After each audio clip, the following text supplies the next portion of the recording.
नमस्कार दोस्तों, स्वागत है आपका एक और नए वीडियो में। तो आज की हमारी कहानी कहती है कि अपनी हद से ज्यादा आराम और आलस्य इंसान को बर्बाद कर ही देता है। मेहनत, शांति और धैर्य से हर कोई चीज प्राप्त की जा सकती है। ऐसा गौतम बुद्ध ने कई सालों पहले अपने शिष्यों से क्यों कहा था, इसके पीछे का रहस्य क्या है? आज इसी रहस्य को हम उनकी कहानियों के माध्यम से समझेंगे। तो दोस्तों, इससे पहले कि आप कहानी में खो जाए, अगर आप भी गौतम बुद्ध जी के सच्चे भक्त हैं या उन्हें दिल से प्रेम करते हैं तो कमेंट बॉक्स में नमो बुद्धाय जरूर लिखें। तो बिना देर किए चलिए उन कहानियों की शुरुआत करते हैं। पहली कहानी एक बार की बात है। एक शक्तिशाली राजा घने वन में शिकार कर रहा था। अचानक आकाश में बादल छा गए और मूसलाधार वर्षा होने लगी। सूर्य अस्त हो गया और धीरे धीरे अंधेरा छाने लगा। अंधेरे में राजा अपने महल का रास्ता भूल गया और सिपाहियों से अलग हो गया। भूख, प्यास और थकावट से व्याकुल राजा जंगल के किनारे एक टीले पर बैठ गया। थोड़ी देर बाद उसने वहां 3 बालकों को देखा। तीनों बालक अच्छे मित्र थे। वे गांव की ओर जा रहे थे। राजा ने कहा, सुनो बच्चों, जरा यहां आओ। राजा ने उन्हें अपने पास बुलाया। बालक जब वहां पहुंचे तो राजा ने उनसे पूछा, क्या कहीं से थोड़ा भोजन और जल मिलेगा? मैं बहुत प्यासा हूं और मुझे भूख भी बहुत लगी है। बालकों ने उत्तर दिया, अवश्य, हम घर जाकर अभी कुछ ले आते हैं।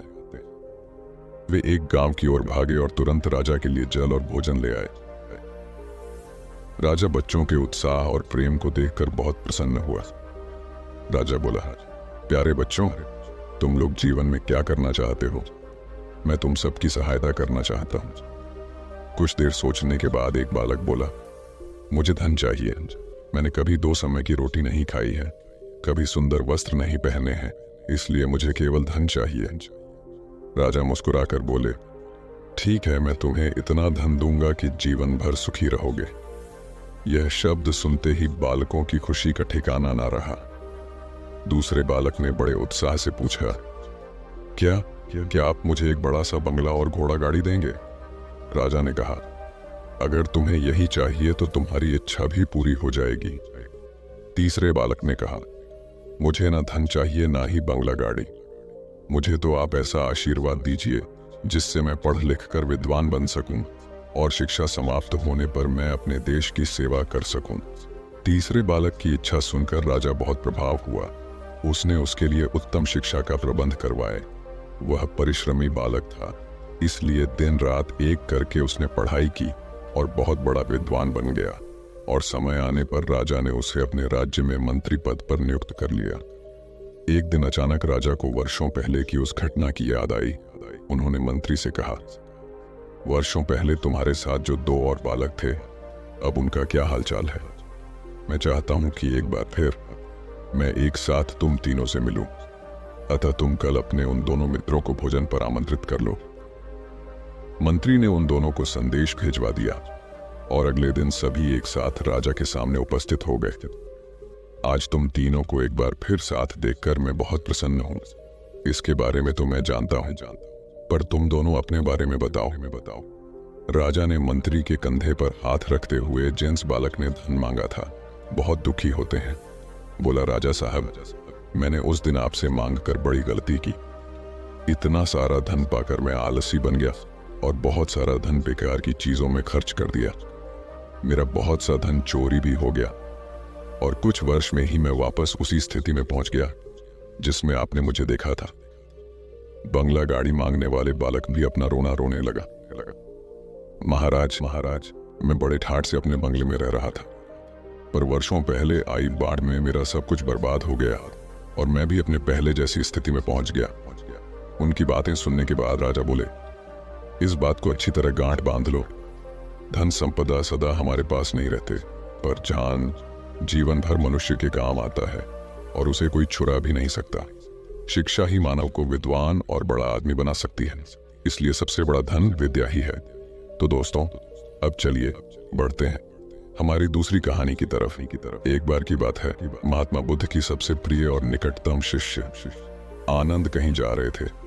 रास्ते में उसने देखा कि एक अधेड़ उम्र का आदमी चट्टान पर बैठा रो रहा है। ये देखकर आनंद वहीं रुक गए और उस आदमी के पास जाकर उससे उसकी उदासी का कारण पूछा। उस आदमी ने अपने आंसू पोंछते हुए कहा, मैं पास के गांव में रहने वाला एक बदकिस्मत व्यापारी हूँ। मैं जो भी काम करता हूँ वह गलत हो जाता है। व्यापार की चाह में मैंने अपनी माँ और पत्नी के गहने खो दिए, अपना परिवार खो दिया और अब अपना भी घर और खेत गिरवी रख दिया है। मुझे लगता है कि मेरी किस्मत खराब है। उसकी बात सुनकर आनंद ने कहा, तुम्हें किसने कहा कि तुम्हारी किस्मत खराब है? मुझे भी तो बताओ कि तुम्हारी किस्मत में क्या खराबी है। शख्स ने बताया कि पहले वह खेती करता था, लेकिन हर साल इसमें घाटा हो जाता था। कभी सूखा पड़ा तो कभी अतिवृष्टि से फसल खराब हो गई, कभी आवारा जानवर फसल को नुकसान पहुंचाते हैं, तो कभी कीड़े मकोड़े और बीमारियां फसल को बर्बाद कर देती हैं। खेती से मेरे परिवार का गुजारा ठीक से नहीं हो पाता था, जिसके कारण मैंने खेती छोड़ दी और बिजनेस करने का फैसला किया। मैंने अपनी पत्नी के गहने बेचकर अपना व्यवसाय शुरू किया, लेकिन मेरा व्यवसाय नहीं चला। शुरुआत में मेरे परिवार के सदस्यों ने मेरी आर्थिक मदद की और मेरा समर्थन किया, लेकिन जैसे ही मुझे घाटा होने लगा, मेरे परिवार के सदस्यों ने भी मुझे छोड़ दिया और उन्होंने मुंह मोड़ लिया मुझसे। अब वे मुझे देखकर नजरें फेर लेते हैं और अपने परिवार की गरीबी और दुर्दशा के लिए मुझे जिम्मेदार ठहराते हैं। अब मुझे लगने लगा कि मेरा जीवन निरर्थक है। अक्सर मेरे मन में विचार आते हैं कि मुझे अपना जीवन समाप्त कर लेना चाहिए, और आज मैंने ऐसा कर लिया। यहाँ आत्महत्या करने आए थे, लेकिन मेरी हिम्मत नहीं हो रही थी, इसलिए मैं इस पत्थर पर बैठकर रो रहा था। दूसरी ओर मेरा एक दोस्त है। हम दोनों ने एक साथ व्यवसाय शुरू किया, लेकिन वह आगे बढ़ गया और मैं पीछे रह गया। मेरी असफलता के कारण वह मुझे हर समय अपमानित करने की कोशिश करता रहता है और वह अक्सर मेरे पास आता है। वह अपनी सफलता के बारे में बड़ी बड़ी बातें करता है। वह मेरे परिवार को बताता है कि उसने कितनी मेहनत करके इतना बड़ा व्यवसाय खड़ा किया है, और वह अक्सर मुझे, मेरी पत्नी और मेरे माता पिता को अपने फलते फूलते व्यवसाय की कहानियां सुनता है, जिससे मेरा परिवार प्रशंसा करता है, लेकिन वे मेरे बारे में बुरा बोलते हैं। वे मुझे निकम्मा और कमजोर दिमाग वाला कहते हैं। मेरी पत्नी और माँ मुझे हर बात पर ताना मारते हैं, जिससे मुझे बहुत दुख होता है और कभी कभी मुझे अपनी असफलता पर गुस्सा आता है, लेकिन मैं समझ नहीं पाता क्या करें। यह सुनकर भिक्षु आनंद ने पूछा, आपको किस बात से दुख होता है, आपकी अपनी असफलता या आपके मित्र की सफलता? सवाल सुनकर उस आदमी ने एक पल सोचा और फिर कहा, सच बताऊं तो मुझे अपनी असफलता पर उतना दुख नहीं होता जितना अपने दोस्त की सफलता पर होता है। भिक्षु आनंद ने अगला प्रश्न पूछा, यदि आपका मित्र व्यवसाय में असफल हो जाता और आप सफल हो जाते, तो क्या आप खुश होते? व्यक्ति ने कहा, हाँ, मुझे बहुत खुशी होगी। आनंद ने कहा, मतलब? आपकी खुशी आपके दोस्त पर निर्भर करती है। अगर वह चाहे तो आपको खुश कर सकता है, और अगर वह चाहे तो आपको दुखी भी कर सकता है। आप खुद से ना तो खुश हो सकते हैं और ना ही दुखी। भिक्षु आनंद की बातें सुनकर वह व्यक्ति कुछ देर सोच में पड़ गया और फिर बोला, आपकी बातें सुनकर मुझे कुछ आशा जगी है। तब भिक्षु आनंद ने कहा, जब हम किसी चीज की आशा करते हैं तो हम उस पर निर्भर हो जाते हैं, फिर हमारा सुख दुख भी उस पर निर्भर होने लगता है।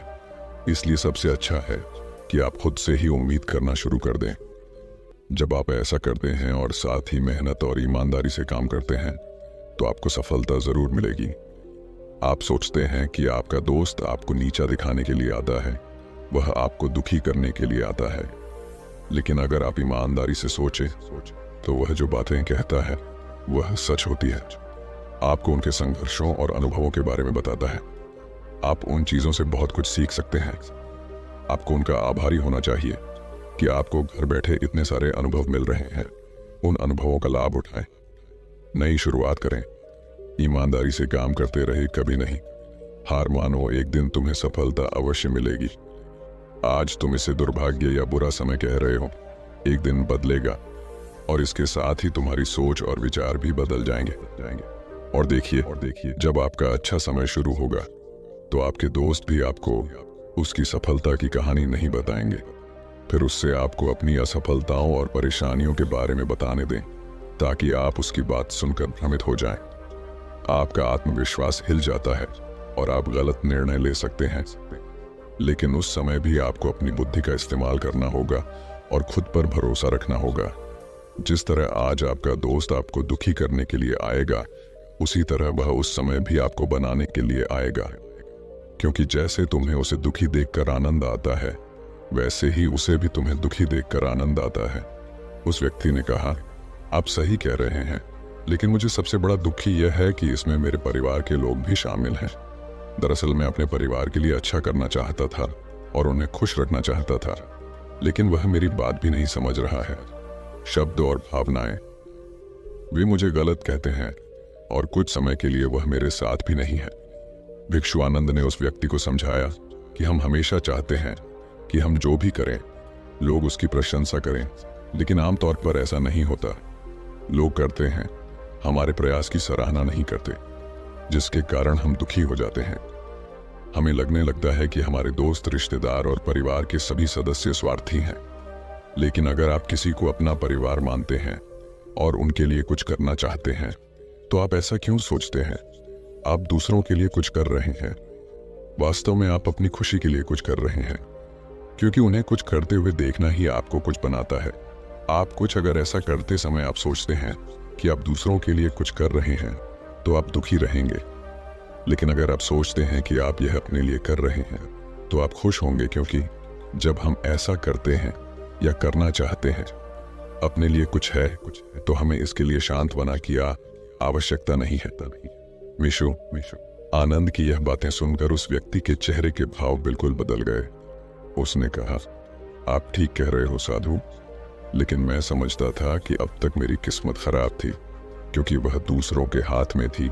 लेकिन अब से मैं अपनी किस्मत अपने हाथ में रखूंगा और फिर से प्रयास करूंगा और पूरी ताकत से काम करूंगा, समर्पण और ईमानदारी। और जब तक मुझे सफलता नहीं मिल जाती, मैं चैन से नहीं बैठूंगा। यह सुनकर भक्ष आनंद मुस्कुराए और उन्हें एक छोटी सी डिब्बी देते हुए कहा, इस डिब्बी को हमेशा अपने पास रखना। इसमें एक मंत्र है जो तुम्हें बड़े से बड़े दुख से भी बाहर निकाल देगा। लेकिन इस डिब्बी को तभी खोलना जब तुम्हारे सारे रास्ते बंद हो जाए। बंद है, कोई आशा नहीं है और तुम्हें लगता है कि सब कुछ व्यर्थ है। यह दुनिया व्यर्थ है और यहाँ रहना भी व्यर्थ है। उस आदमी ने साधु आनंद को धन्यवाद दिया और बक्सा लेकर अपने घर लौट आया। उन्होंने नए उत्साह के साथ अपना व्यवसाय फिर से शुरू किया और इस बार उनका बिजनेस चल निकला। अपनी मेहनत और लगन के दम पर कुछ ही सालों में यह एक बड़े बिजनेसमैन बन गए। उनके साथ उनके परिजन भी आए थे और उसका जीवन अत्यंत सुख, शांति और समृद्धि से बीतने लगा। लेकिन वक्त और किस्मत के खेल को आज तक कोई नहीं समझ पाया है और ना ही कोई समझ पाएगा। यह हमेशा एक जैसा नहीं रहता, यह बदलता रहता है। वे भी व्यक्ति के जीवन में परिवर्तन। जो व्यक्ति जिस राज्य में रहता था, उस पर पड़ोसी राज्य के राजा द्वारा आक्रमण कर दिया जाता था। उस हमले और डकैती में उस व्यक्ति का सारा पैसा भी लूट लिया गया। उनकी दुकान और घर जला दिया गया। अपनी जान बचाने के लिए उन्हें अपने परिवार सहित वहां से भागना पड़ा। व्यक्ति कई दिनों तक अपने परिवार के साथ इधर उधर भटकता रहा। वह हर छोटी चीज के लिए मोहताज हो गए। उनका बच्चा बीमार हो गया और इलाज के अभाव में बीमारी से बुरी तरह पीड़ित होने लगा। यह देखकर उसका हृदय चीत्कार करने लगा। उनके पास अपने बेटे का इलाज कराने और अपने परिवार का भरण पोषण करने के लिए पैसे के नाम पर एक सिक्का भी नहीं था। वह अंदर से टूट गया था और निराशा एक बार फिर उस पर हावी हो गई। उसे लगने लगा कि उसका जीवन निरर्थक है, सारा संसार अर्थहीन था। लेकिन तभी अचानक उसे भिक्षुक आनंद द्वारा दी गई डिब्बी की याद आई। उसने बड़ी उत्सुकता से उसे खोला तो डिब्बे के अंदर एक पर्ची मिली। उस पर कुछ लिखा हुआ था। पर्ची पढ़ते ही उसकी आंखों के सामने छाया निराशा का अंधेरा गायब हो गया और वह अचानक मुस्कुरा दिया। पर्ची पर लिखा था कि यह वक्त भी गुजर जाएगा। दोस्तों, यह कहानी हमें सिखाती है कि समय के खेल को समझना संभव है। यह हमेशा बदलता रहता है, इसलिए हमें बुरी परिस्थितियों में निराश नहीं होना चाहिए। आत्मविश्वास बनाए रखना होगा, क्योंकि समय बदलता है। यदि आज बुरा है तो कल निश्चित ही अच्छा होगा। तो दोस्तों, आपने आज के इस वीडियो से क्या सीखा, वह मुझे आप कमेंट में बता सकते हैं। इसी के साथ मैं उम्मीद है कि आपको आज की वीडियो पसंद आई होगी, तो इस वीडियो को उस इंसान को शेयर करें जिससे यह कहानी सुनने की ज़रूरत है, और उसी के ठीक बाद चैनल को सब्सक्राइब करें। तो चलिए फिर मिलते हैं ऐसी एक और नई वीडियो में एक नए मैसेज के साथ। तब तक के लिए अपना ख्याल रखें। धन्यवाद।